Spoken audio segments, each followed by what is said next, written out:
नमस्कार प्रिय दर्शकों, एक बार फिर आपका स्वागत है हमारे YouTube channel Kittu web TV में। प्रिय दर्शकों, आज फिर एक नया वीडियो, एक नई कहानी लेकर हम हाजिर हुए हैं। प्रिय दर्शकों, आज की जो कहानी है बड़ी ही मोटिवेशनल और ज्ञानवर्धक है।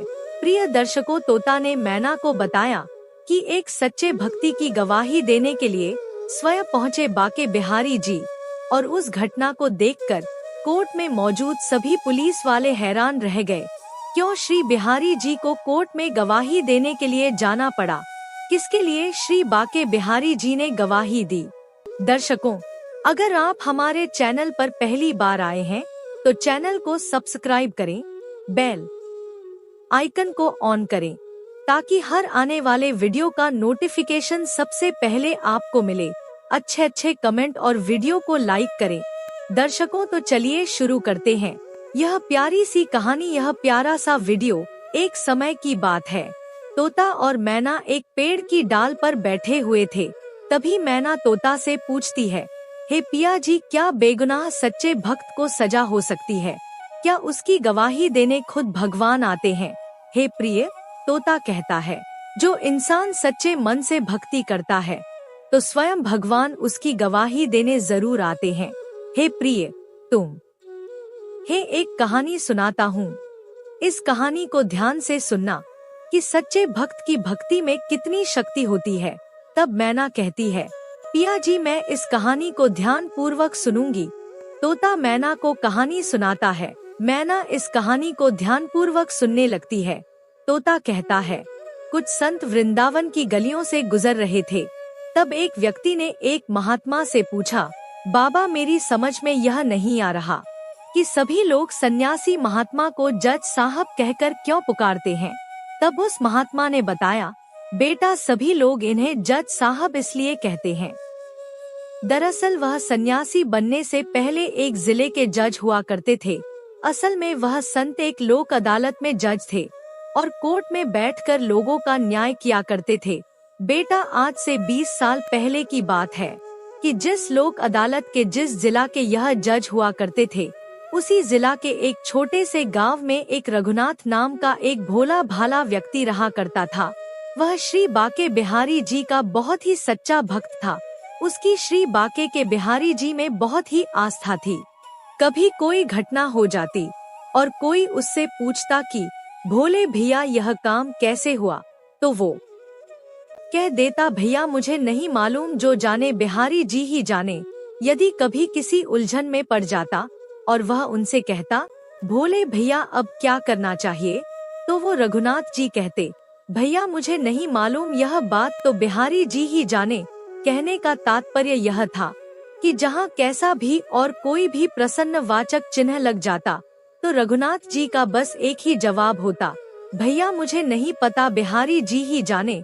रघुनाथ जी के माता पिता ने उन्हें जो नाम दिया था उसे तो कोई नहीं लेता था, बल्कि उसके स्थान पर उसके भोलेपन के कारण सभी ग्रामवासी उसे भोले भैया कहकर ही पुकारा करते थे। रघुनाथ जी श्री बाके बिहारी जी के बहुत ही सच्चे भक्त थे। रोज वह बाके बिहारी जी के मंदिर में जाते और मंदिर जाकर बिहारी जी की सेवा किया करते थे। एक दिन की बात है, रघुनाथ जी की पत्नी ने अपने पति उस भोले भैया से कहा, पिया जी, हमारी बिटिया अब सयानी हो चुकी है और उसकी अवस्था अब विवाह योग्य हो गई है। इसीलिए पिया जी कोई अच्छा सा घर बार देखकर हमारी इस बिटिया की शादी जल्दी से करा दो। रघुनाथ जी बोले, हो जाएगी प्रिय, तुम क्यों चिंता करती हो? अपने पति के ऐसे वचनों को सुनकर उनकी पत्नी बोली, चिंता की तो बात ही है पिया जी, घर में एक दमड़ी भी नहीं है और बिना पैसों के भला बिटिया की शादी कैसे होगी? पत्नी की बात सुनकर रघुनाथ जी बोले, भद्रे, तुम क्यों चिंता करती हो? बिहारी जी चाहेंगे तो सब कुछ अच्छे से ही होगा। और इतना कहकर रघुनाथ जी बिहारी जी के मंदिर को चले गए।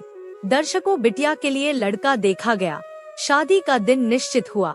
जब बारात आने के 10 दिन शेष रह गए तो रघुनाथ जी की पत्नी ने फिर से अपने पति से कहा, पिया जी, बिटिया की शादी में अब ज्यादा समय शेष नहीं रहा और अभी तक आपने पैसों का कोई इंतजाम भी नहीं किया है। पिया जी, अब आपको पैसों का इंतजाम कर लेना चाहिए, नहीं तो हमारी बड़ी बदनामी होगी। पत्नी की बात सुनकर रघुनाथ जी अपने गांव के साहूकार के घर की तरफ को चल दिए। साहूकार के घर पहुंचकर उन्होंने साहूकार को प्रणाम किया। जब साहूकार ने उनके आने का कारण पूछा तो उन्होंने बड़ी सादगी से उस साहूकार को बता दिया कि साहूकार जी, मेरी बिटिया की शादी है और मुझे कुछ पैसों की आवश्यकता है। यदि आप मुझे कुछ पैसे दे देंगे तो मैं कुछ समय बाद ही आपको सूद समेत वह पैसा वापस लौटा दूंगा। दर्शकों, साहूकार ने रघुनाथ जी को पैसे दिए और अपने बही खाते में दिन, तारीख और जिस दिन रघुनाथ जी को पैसे दिए थे वह चढ़ा दिए। रघुनाथ जी उस साहूकार से पैसे लेकर और उन पैसों को अपनी जेब में रखकर अपने घर की तरफ चल दिए। दर्शकों, रघुनाथ जी अपने घर पहुँचे। उन्होंने अपनी पत्नी के हाथों में वह रुपए थमा दिए। रुपए देने के बाद वह फिर से बिहारी जी के मंदिर में बिहारी जी की सेवा करने के लिए चले गए। दर्शकों, वह दिन भी आ गया जिस दिन रघुनाथ जी की बिटिया की शादी होनी थी। रघुनाथ जी ने बड़े ही धूमधाम से अपनी बिटिया की शादी की। उसे बहुत सा दान दहेज देकर अपने घर से विदा किया।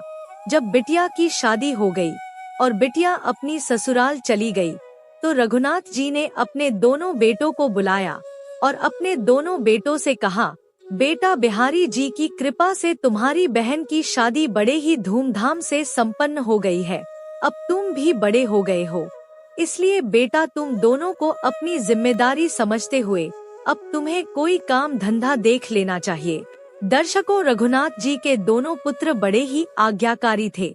जब दोनों बेटों ने अपने पिता की ऐसी बातों को सुना तो बड़ा बेटा बोला, ठीक है पिताजी, हम दोनों भाई कल ही शहर चले जाते हैं और शहर जाकर कोई काम धंधा ढूंढते हैं।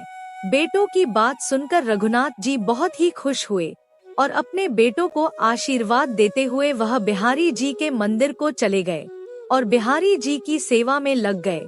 रघुनाथ जी के दोनों पुत्र बड़े ही होनहार थे। वे दोनों शहर गए और शहर जाकर उन्होंने खूब मेहनत की। करीब 6 माह के पश्चात रघुनाथ के दोनों बेटे अपने घर वापस लौट आए और शहर से कमाकर खूब सारा धन ले आए। वे अपने घर वापस लौटे। घर आकर उन दोनों बेटों ने अपने पिताजी रघुनाथ जी को घर बुलाया और अपने पिताजी से कहा, पिताजी, जो आपने साहूकार से पैसे उधार लिए थे उन पैसों को आप ले जाकर ब्याज सहित साहूकार को वापस कर दो, क्योंकि हम दोनों भाई शहर से पैसे कमा लाए हैं। पुत्रों की बात सुनकर रघुनाथ जी ने बेटों से पैसे लिए और फिर साहूकार के घर की तरफ को चल दिए। साहूकार के घर की तरफ जब वह जा रहे थे तो रास्ते में ही श्री बाके बिहारी जी का मंदिर था। रघुनाथ जी मंदिर में गए, बाके बिहारी जी को प्रणाम किया। प्रणाम करने के पश्चात वह साहूकार के घर की तरफ की ओर चल दिए। दर्शकों, रघुनाथ जी साहूकार के घर पहुँचे और साहूकार को प्रणाम किया। साहूकार ने पूछा, बताओ भोले भैया, कैसे आना हुआ? क्या कोई और आवश्यकता है पैसों की? तो रघुनाथ जी बोले, नहीं नहीं भैया, मुझे पैसों की अब कोई आवश्यकता नहीं है, बल्कि मैं तो तुम्हारे जो मैंने पैसे उधार लिए थे उन पैसों को वापस लौटाने के लिए आया हूँ। साहूकार ने अपना बही खाता खोला, दिन तारीख देखी और तारीख दिखाने के बाद उसने अपना हिसाब लगाया और फिर रघुनाथ जी से बोला, भोले भैया, तुम्हें मुझे इतनी रकम वापस देनी है। इतना तुम्हारा ब्याज हो गया और इतना तुम्हारा मूल था। रघुनाथ जी ने अपने कुर्ते की जेब में हाथ डाला और अपने कुर्ते की जेब से पैसे निकाले और जितना साहूकार के ब्याज सहित पैसे बने थे वह रघुनाथ जी ने उस साहूकार को दे दिए।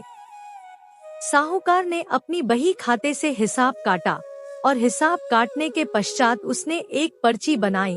उस पर्ची पर लिख दिया कि आज दिनांक को रघुनाथ जी ने मुझे मेरे सारे पैसे सूद समेत वापस कर दिए हैं और अब मेरा रघुनाथ जी पर कोई भी पैसा बकाया नहीं है। और ऐसा लिखकर उस साहूकार ने वह पर्ची रघुनाथ जी की तरफ बढ़ाई और पर्ची बढ़ाते हुए वह साहूकार बोला, लो रघुनाथ जी, यह रही पर्ची और इसे ठीक से पढ़ लो। रघुनाथ जी ने पर्ची पकड़ते हुए कहा, कोई बात नहीं भैया, आपने लिखा होगा तो सही लिखा होगा, मुझको तो पढ़ना लिखना आता नहीं है और मुझे तुम पर पूर्ण विश्वास है। जब साहूकार ने रघुनाथ जी के ऐसे वचनों को सुना तो उसके मन में लालच आ गया। साहूकार सोचने लगा कि इसको तो पढ़ना लिखना आता नहीं है, क्यों ना मैं इसको एक फर्जी पर्ची बनाकर दे देता हूँ और इस पर्ची से दोबारा से पैसा वसूल करता हूँ। जब उस जमींदार के मन में पाप आ गया तो उसने पहले वाली पर्ची को तो बही खाते में रख दिया और उसके स्थान पर एक दूसरी पर्ची तैयार की और उस पर पेंसिल से आड़ी तिरछी लकीरें खींच दी और उस पर्ची को रघुनाथ जी को देते हुए वह साहूकार बोला, लो रघुनाथ जी, तुम्हारे हिसाब की पर्ची। रघुनाथ जी बहुत ही सीधे साधे इंसान थे। उन्होंने वह पर्ची ली, अपने कुर्ते की जेब में रखी और फिर साहूकार से कहा, अच्छा भैया, अब मुझे इजाजत दो, मेरे बिहारी जी मेरी राह देख रहे होंगे। और ऐसा कहकर वह रघुनाथ जी साहूकार के घर से निकले और सीधे बाकी बिहारी जी के मंदिर में पहुंच गए और मंदिर पहुंचकर उन्होंने साहूकार से मिली पर्ची बाके बिहारी जी के चरणों में रखी और उस पर्ची को रखने के बाद वह बिहारी जी की सेवा में लग गए। दर्शकों, कुछ दिनों के बाद उस साहूकार ने अपना एक आदमी रघुनाथ जी के घर भेजा और उसे भेजकर यह संदेश भिजवाया कि आपने जो साहूकार से पैसे लिए थे वह पैसे वापस मंगाए हैं। जब रघुनाथ जी के घर वालों को उस आदमी ने यह संदेशा दिया तो रघुनाथ जी के घर वालों ने रघुनाथ जी को बुलाया और उनके पुत्रों ने अपने पिता से पूछा, पिताजी, हमने जो आपको पैसे दिए थे क्या वह आपने साहूकार को अभी तक नहीं दिए? दर्शकों, अपने पुत्रों के ऐसे वचनों को सुनकर रघुनाथ जी कहने लगे, नहीं नहीं बेटा, मैं तो साहूकार का पूरा हिसाब कराया था और उस साहूकार ने मुझे एक पर भी दी थी। रघुनाथ के बेटों ने कहा, तो शायद उनसे कोई गलती हो गई होगी। एक काम करो पिताजी, आप उनके पास जाओ और उनसे कहना कि मैंने तो आपका पूरा हिसाब कर दिया है, फिर आपने मेरे घर पर अपना आदमी वसूली के लिए क्यों भेजा? प्रिय दर्शकों, रघुनाथ जी फिर से साहूकार के पास पहुंच गए और साहूकार से कहने लगे, महाजन, मैंने तो आपका पाई पाई का हिसाब कर दिया था, फिर आपने अपना आदमी मेरे घर वसूली के लिए क्यों भेजा? साहूकार के मन में तो पहले से ही लालच भरा हुआ था कि भोले भाले रघुनाथ से मुझे दोबारा पैसे लेने हैं। उसी लालच के वशीभूत होकर साहूकार रघुनाथ जी से बोला, नहीं नहीं भोले भैया, अभी आपने मुझे पैसे नहीं दिए हैं। रघुनाथ जी कहने लगे, भैया ठीक से याद करो, मैंने आपको पैसे दिए हैं और उसके बदले में आपने मुझे एक पर्ची भी दी थी। साहूकार क्रोध में आंखें लाल करते हुए बोला, लगता है आपकी बुद्धि सठिया गई है, आप थोड़े बुजुर्ग हो गए हैं, इसलिए आपको याद नहीं है, आपने किसी और को दिए होंगे और आप यह सोच रहे हैं कि वह पैसे तुमने मुझे दिए हैं। आप अपने दिमाग पर जोर डालिए और 2 दिन के अंदर मेरे पैसे मुझे मिल जाने चाहिए, या तो तुम मुझे मेरे पैसे समय से पहुंचा देना, नहीं तो मैं तुम्हारे खिलाफ कोर्ट में केस कर दूंगा। साहूकार के जब ऐसे वचनों को रघुनाथ जी ने सुना तो वह कहने लगे, भैया तुम्हें जो करना है तुम वह करो, मैं तो बस इतना जानता हूँ कि मैंने तुम्हें पैसे दिए हैं और अब मैं तुम्हें दोबारा एक पाई भी नहीं दूंगा। और इतना कहकर रघुनाथ जी साहूकार के घर से वापस लौट आए और मंदिर में बैठकर बाकी बिहारी जी का भजन करने लगे। दर्शकों, अगले दिन की सुबह साहूकार कोर्ट में गया और कोर्ट में उसने रघुनाथ जी के खिलाफ केस कर दिया। जब केस दर्ज हो गया तो कोर्ट से उन्हें एक समन आया जिसमें लिखा था कि इस तारीख को तुम्हें कोर्ट में हाजिर होना है, जहां पर तुम्हें यह बताना है कि आप साहूकार के पैसे क्यों नहीं लौटा रहे हैं। प्रिय दर्शकों, वह दिन भी आया जिस दिन उस केस की तारीख थी। रघुनाथ और साहूकार दोनों कोर्ट पहुंच गए। सामने जज साहब बैठे हुए थे। जब अर्दली ने पुकारा, रघुनाथ जी हाजिर हो, रघुनाथ जी कटघरे में जाकर खड़े हो गए। जब जज ने पूछा, क्यों भाई रघुनाथ, तुमने अभी तक साहूकार के पैसे क्यों नहीं लौटाए? तो रघुनाथ जी कहने लगे, जज साहब, मैंने तो इनका पाई पाई का हिसाब कर दिया था और पता नहीं यह क्यों मुझ पर अकारण ही दोष लगा रहे हैं। जज ने पूछा, रघुनाथ जी, जब तुमने साहूकार को पैसे दिए थे तो साहूकार से तुमने कोई सबूत लिया था? तो रघुनाथ बोला, जी हुजूर, मैंने जब साहूकार को रुपए लौटाए थे तो साहूकार ने मुझे सबूत के तौर पर एक पर्ची दी थी। जब जज ने पूछा, कहाँ है वह पर्ची, क्या तुम उस पर्ची को मुझे दिखा सकते हो? रघुनाथ जी ने अपने कुर्ते की जेब से वह पर्ची निकाली जो साहूकार ने बना के दी थी और जज साहब की तरफ बढ़ा दी। जज साहब ने वह पर्ची देखी और पर्ची देखकर जज साहब बोले, इसमें तो ऐसा कुछ भी नहीं लिखा है जिससे पता चल सके कि तुमने साहूकार के पैसे लौटा दिए हैं। प्रिय दर्शकों, जज की यह बात सुनकर रघुनाथ जी रोने लगते हैं और रोते रोते कहते हैं, जज साहब, मुझे इस साहूकार ने जो पर्ची दी थी वह मैंने तुम्हें दिखा दी, इससे आगे मैं कुछ नहीं जानता। जज साहब बोले, रघुनाथ जी रो मत, मुझे यह बताओ, जब तुमने साहूकार को पैसे दिए थे तो उस समय तुम दोनों के अलावा वहाँ पर क्या कोई तीसरा व्यक्ति भी मौजूद था? जज की बात सुनकर रघुनाथ जी बोले, जी हुजूर, वहाँ पर हम दोनों के अलावा बिहारी जी मौजूद थे और मुझे पैसे देते हुए बिहारी जी ने देखा था। जब रघुनाथ ने यह बताया तो वह जज साहब सोचने लगे कि जब रघुनाथ ने पैसे दिए होंगे तो कोई बाके बिहारी नाम का शख्स वहाँ होगा। उस जज को क्या पता था कि रघुनाथ जी जिस बाके बिहारी के बारे में बता रहा है वह तो तीनों लोगों के मालिक हैं और तीनों लोगों के पालनहार हैं। भक्तों, जज ने बाके बिहारी जी के नाम का वारंट निकाला और कोर्ट में मौजूद अपने सिपाहियों से बोला कि वारंट लेकर रघुनाथ जी के गांव जाओ और उस बाके बिहारी को वारंट देकर आओ। और इतना कहकर उस जज ने रघुनाथ और साहूकार को भी घर भेज दिया और दोनों से कहा कि आज से 3 दिन बाद फिर से तुम्हें अदालत में आना है। प्रिय दर्शकों, दूसरा दिन हुआ। दूसरे दिन वह सिपाही भी बाके बिहारी जी का वारंट लेकर रघुनाथ के गांव में पहुंच गया। सिपाही को बाकी बिहारी नाम के व्यक्ति को ढूंढते ढूंढते सुबह से दोपहर हो गया था, लेकिन उसे पूरे गांव में बाके बिहारी नाम का कोई भी शख्स नहीं मिला। प्रिय दर्शकों, जब वह सिपाही बाके बिहारी जी को ढूंढते ढूंढते जब वह गांव के बाहर आ गया तो उसे एक बच्चा आता हुआ दिखाई दिया। सिपाही उस बच्चे के पास पहुंचा और उस बच्चे से पूछने लगा, बेटा, बाके बिहारी जी का घर कहाँ है?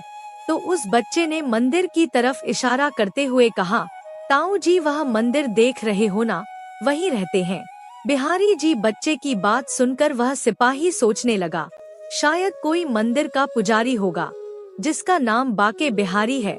वह सिपाही मंदिर के गेट पर पहुंचा और मंदिर के दरवाजे में आवाज मारते हुए बोला, क्या कोई अंदर है?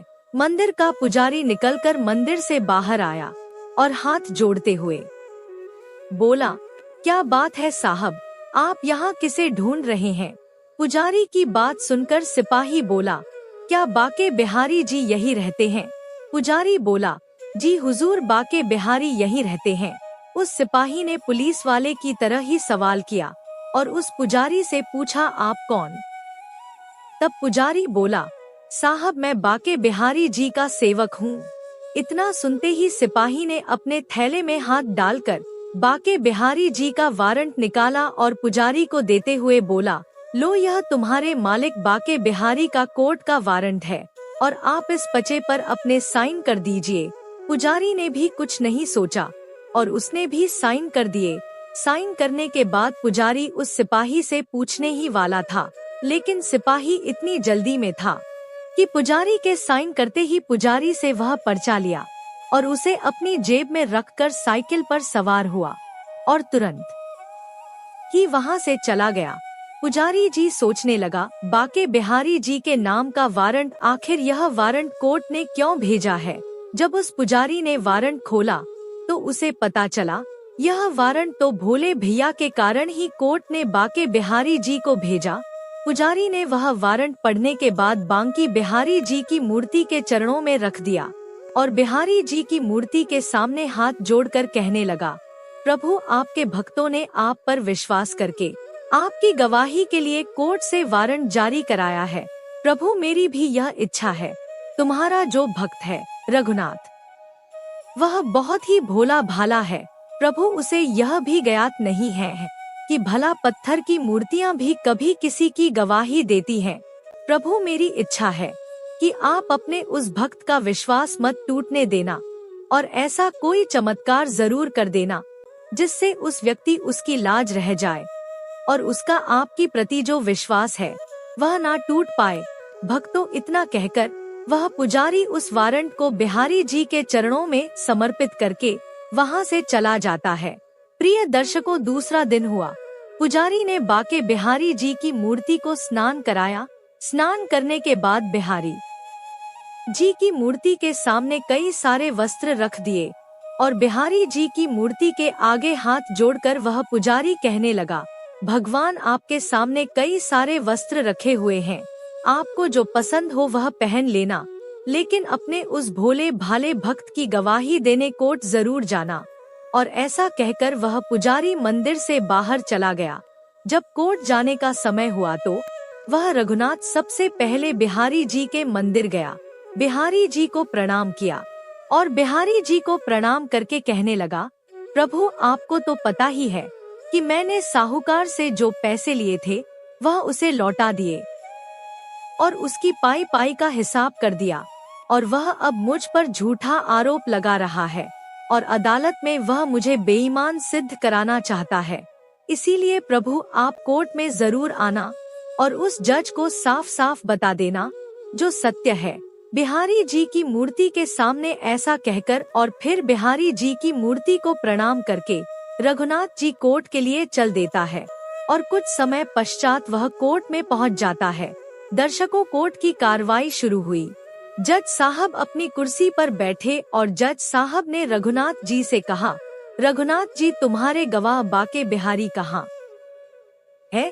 तो रघुनाथ बोला, हुजूर वह आते ही होंगे। जज ने अपने अर्दली से कहा कि बाके बिहारी को बुलाओ। अर्दली ने जब आवाज लगाई, बाके बिहारी हाजिर हो। तीसरी बार जैसे ही उसने कहा बाके बिहारी, इतना ही कह पाया कि पीछे से आवाज आई, जी जज साहब मैं आ चुका हूँ।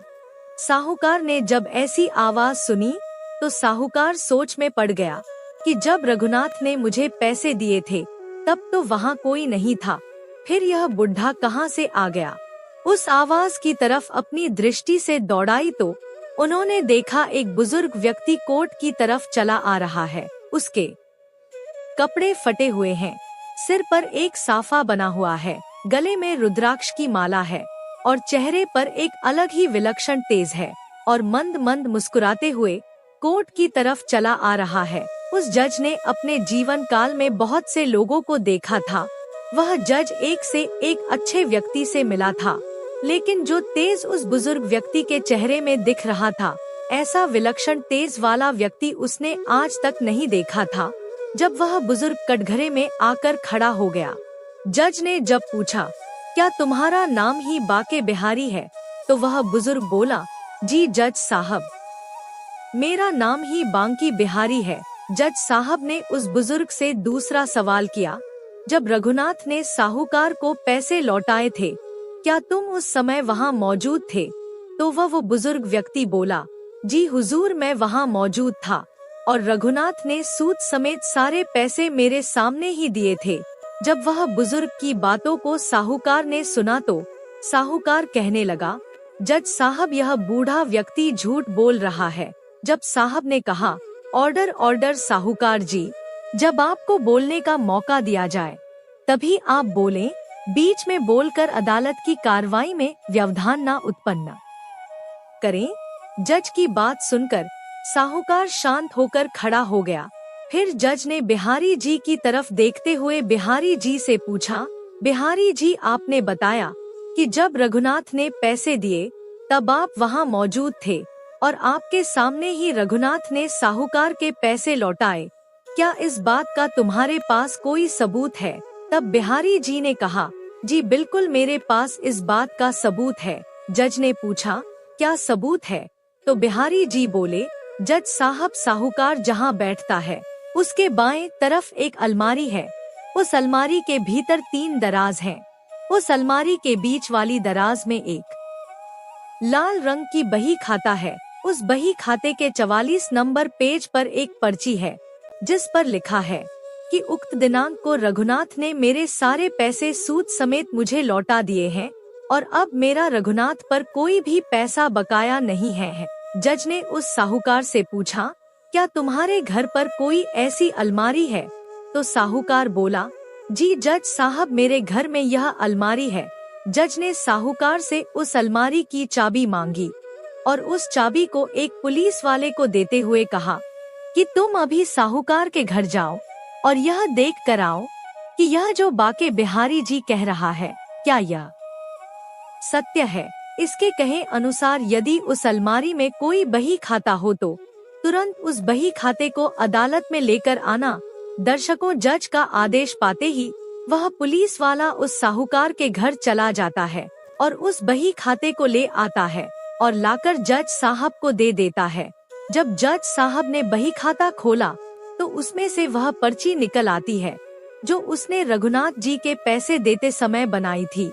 और जब उसे पता चला था कि रघुनाथ को तो पढ़ना लिखना नहीं आता है, तो उसने वह पर्ची तो अपने बही खाते में ही रख दी थी और एक दूसरी फर्जी पर्ची बनाकर उसे रघुनाथ जी को दे दिया था। जब जज ने वह पर्ची पढ़ी तो वह पूरा मामला समझ गया। साहूकार झूठ बोल रहा है। जब जज ने साहूकार से पूछा, तुमने रघुनाथ पर झूठा इल्जाम क्यों लगाया? तो साहूकार हाथ जोड़कर जज से माफी मांगने लगा और सब कुछ जज को बता दिया। जज ने अपने सिपाहियों को आदेश दिया कि साहूकार को गिरफ्तार कर लो और इसे जेल में डाल दो और रघुनाथ जी को बरी कर दो। जज ने बिहारी जी को धन्यवाद देने के लिए जैसे ही कटघरे की तरफ देखा तो वहां से बिहारी जी गायब हो चुके थे। जज ने रघुनाथ से पूछा कि बिहारी जी कहाँ गए? रघुनाथ बोला, हुजूर, उन्हें तो बहुत सारे काम रहते हैं, उनके बहुत से मंदिर हैं और उन्हें सबको देखना पड़ता है, इसलिए वह तो चले गए। जज बोला, कोई बात नहीं रघुनाथ, अब तुम भी अपने घर जा सकते हो। जज ने अदालत की कार्रवाई समाप्त की। कार्रवाई समाप्त करने के बाद उसने वह सिपाही बुलाया जो बिहारी जी को वारंट देने बिहारी जी के घर गया था। उस सिपाही से जज ने कहा, भाई सिपाही, मुझे उस बुजुर्ग व्यक्ति बाके बिहारी से मिलने की इच्छा है। सिपाही बोला कि जज साहब, अब क्या रह गया, अब आप क्यों उस बुजुर्ग व्यक्ति से मिलना चाहते हो? तो वह जज बोला, आज मेरे हाथों से पाप होने से बच गया, नहीं तो आज मैं उस बेकसूर रघुनाथ को सबूतों के अभाव में सजा दे देता। आज उस बुजुर्ग ने आकर मुझे यह पाप करने से बचा लिया, इसलिए मैं उस बुजुर्ग से मिलकर उन्हें धन्यवाद देना चाहता हूँ। एक तो यह वजह है उससे मिलने की, दूसरी यह है कि जब से मैंने उस बुजुर्ग बाके बिहारी को देखा है तब से मेरा मन कुछ विचलित है। जज साहब की बात सुनकर वह सिपाही बोला, साहब, बात तो आप सही कर रहे हैं। मैंने भी अदालत में बहुत से गवाह को देखा है, लेकिन आज जो गवाह गवाही देने आया था उसके जैसा तो मैंने आज तक कभी नहीं देखा। जज साहब बोले, अब तू ज्यादा विलम्ब मत कर और मुझे उन बुजुर्ग के पास ले चल। दर्शकों, इस प्रकार वह जज और सिपाही वहां चल दिए जहां बाके बिहारी का मंदिर था। जब वे मंदिर पहुँचे और दोनों ने मंदिर में प्रवेश किया, जज और सिपाही दोनों ही हैरान रह गए, क्योंकि मंदिर में जो मूर्ति थी उसकी छवि और आज जो अदालत में गवाही देने बुजुर्ग आया था उसकी छवि एक समान थी। जब जज यह देखकर हैरत में पड़ गए, जज साहब ने सिपाही से पूछा, तुमने वारंट कैसे दिया था? तो सिपाही बोला, मैंने तो वारंट इनके नौकर को दिया था। जब मैंने नौकर से पूछा था कि बिहारी जी के तुम कौन हो, तो उसने मुझे बताया था कि मैं बिहारी जी का सेवक हूँ। जज साहब ने सिपाही से कहा, अब कहाँ होंगे वह बिहारी जी के सेवक? सिपाही बोला, हुजूर आप यहीं बैठिए, मैं अभी उन्हें देखकर और उन्हें बुलाकर लाता हूँ। दर्शकों, ऐसा कहकर वह सिपाही मंदिर परिसर के अंदर चला गया और पुजारी जी को ढूंढने लगा। कुछ समय बाद सिपाही के साथ वह पुजारी जज साहब के सम्मुख था। जज साहब ने पूछा, आप बिहारी जी के कौन हो? तो वह पुजारी बोला, हुजूर मैं तो उनका सेवक हूँ। जज साहब बोले, कहाँ है तुम्हारे मालिक, मैं उनसे मिलना चाहता हूँ। पुजारी ने मूर्ति की तरफ इशारा करते हुए कहा, हुजूर आपके सामने ही तो है, हमारे मालिक बिहारी जी। जो मूर्ति आप देख रहे हैं, यह मूर्ति ही तो हमारे भगवान कृष्ण बिहारी जी की है, और यही है हमारे आराध्य श्री बाके बिहारी जी। दर्शकों, जब जज ने पुजारी के ऐसे वचनों को सुना तो वह जज सब कुछ समझ चुका था। उसे पता चल चुका था कि आज उसकी अदालत में कोई और नहीं बल्कि साक्षात भगवान श्री कृष्ण जी ही बाके बिहारी के रूप में अपने भक्त की गवाही देने के लिए आए थे। दर्शकों, यह पता चलते ही उस जज ने सब कुछ छोड़ा और उन्होंने वृंदावन की सीट लगा ली, और तब से आज तक वह बाके बिहारी जी का स्मरण करते हुए वृंदावन की गलियों में ही घूमते रहते हैं। तोता कहता है कि हे मैना, आपने मुझे बहुत सुंदर कहानी सुनाई, हमें ज्ञान प्राप्त हो गया। दर्शकों, यहाँ हमारी आज की कहानी समाप्त होती है। हम उम्मीद करते हैं कि आपको हमारी आज की यह कहानी, आज का यह वीडियो पसंद आया होगा और आप इससे ढेर सारी प्रेरणा लेंगे। मिलते हैं आने वाली अगली ज्ञान चर्चा के साथ अगले वीडियो में। तब तक के लिए नमस्कार, धन्यवाद।